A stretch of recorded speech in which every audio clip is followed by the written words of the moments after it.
we're making burger cups using King's Hawaiian soft pretzel bites, and it only takes 5 ingredients.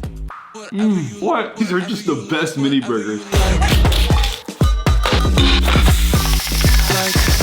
Season the beef with your favorite seasoning, then we want to fully cook it and sprinkle some shredded cheese on top.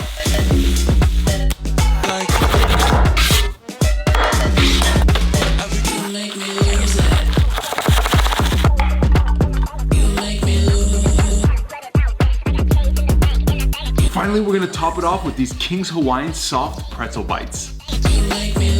And there you have it, some burger cups.